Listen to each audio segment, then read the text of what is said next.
What's good YouTube, it's your boy Drippy, and in today's video I'm going to be going through some effects. Now this effect was requested in my Discord. If you're not part of my Discord, you can join it. I'll leave the link down below in the description. So the effect I'm going to show you today is popular in freestyle videos. So you might have seen it in GRM, Daily Duppies, or just some of the new wave of freestyle videos people are doing. So the first thing you want to do is open up Premiere Pro with the footage you want to edit. You're in Premiere Pro. After you've done that, you want to right click on your footage and go to replace with After Effects composition. And that's just going to create a dynamic link between the footage in Premiere Pro and the footage in After Effects, allowing you to edit both of them on the fly. You want to hit this icon right here, which is the 3D layer, which allows everything to be seen in 3-dimensional, and it also allows you to use the 3D camera. I click that, and I also click this one right here, which allows you to add motion blur onto your footage. And then also at the top here, enable motion blur, which allows your whole layers to be able to use motion blur. Then I go new again, and I create a 3D camera, and then I leave it like that. The next thing that I do is I then add my text. So I go to the top here, and I press Ctrl T and I write some text. So let's say in the song at a certain point he said locked up, and I think he does actually say locked up. So I'm going to type in locked up here, right? Let me find the part where I think he says locked up actually. And I know what we're trying to achieve is animated look with motion blur, so the text is flying through the screen. So the first, if we sort out the text, so I'm going to create it into a 3D layer, and then I'm going to add the motion blur to the text as well. Now I've got the text where I want it. I create a keyframe, and how I do this, drop down menu, and I go to position because that's what I want to do with it,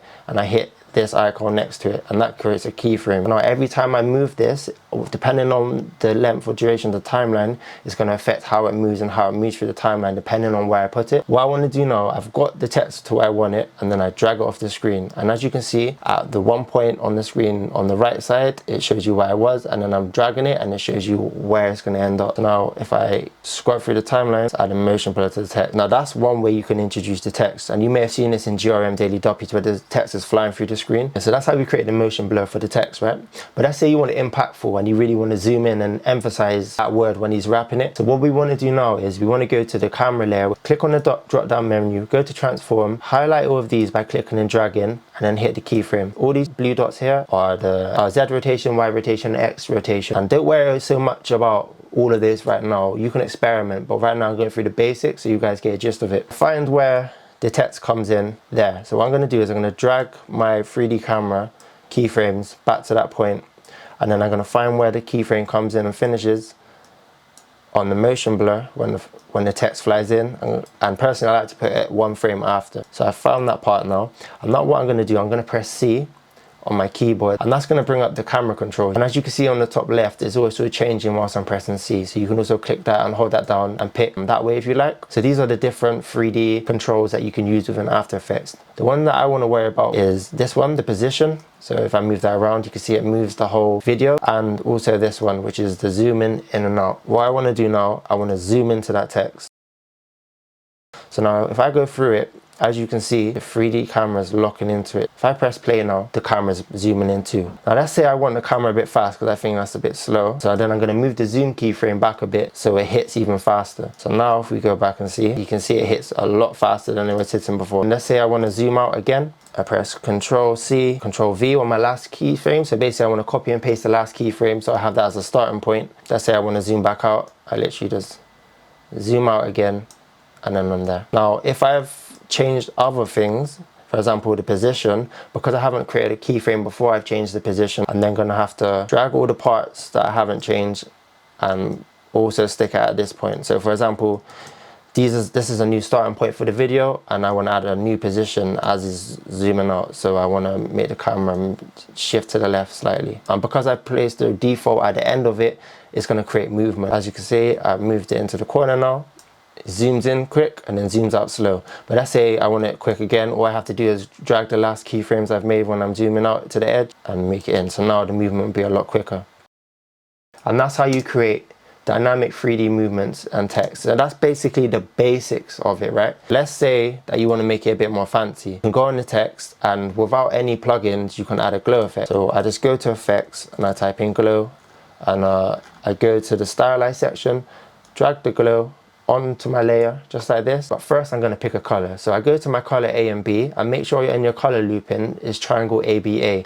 So I want the colors I want are yellow, right? And let's say I want the same, so I'm going to go Control C at this point here just so I have the correct colors locked in. and Control V again. I can then adjust the intensity of the glow, and I can adjust the radius of the glow, so how far it spreads, and then obviously the threshold, how far it goes in and out between the text. And now you have glowing text. Now I'm going to add another element. So during the video, you know, he says locked up. Now using the same thing I've used with the text with the motion blur, I'm going to get a bit creative with it. I'm going to find something to add to the video. So I'm just going to drag in this PNG file now. Always use PNG files because they're transparent. So you see, now he said locked up, I can introduce this into it. I find the part where he says locked up, or where I think he says locked up. Just when that comes in, I want to introduce some bars, and make sure when you put the PNG in, you're placing the PNG below the camera, that way it can be affected by the camera. Same as I did before, I'm going to hit the cube button to make it a 3D layer, and then I'm going to hit the motion blur. Now after I've done that, I'm going to go to position, set my keyframe to where I want it to start, drag it to the point of where I want it to be introduced, and then I'm going to go a bit further on just so we can create some better motion blur through speed. I'm going to drag the bars all the way up, so kind of simulating, oh, the bars are being shot, so boom, you're in the slammer now, game over. So now you can see how it comes together as you add text and you add stuff on the screen to help add diversity to the punchline that the rappers are saying. And the next thing I'm going to show you is how to have the text floating in 3D space while you're actually physically moving with the camera. As you can see now, the text comes in just how we did it before. Comes in with the motion blur, and you can see the background moving, but the text not moving with the background. If we click on our base footage, hit the cube once again to create a 3D layer, I then go into my effects search bar and I type in 3D camera tracker or just 3D cam, it will come up.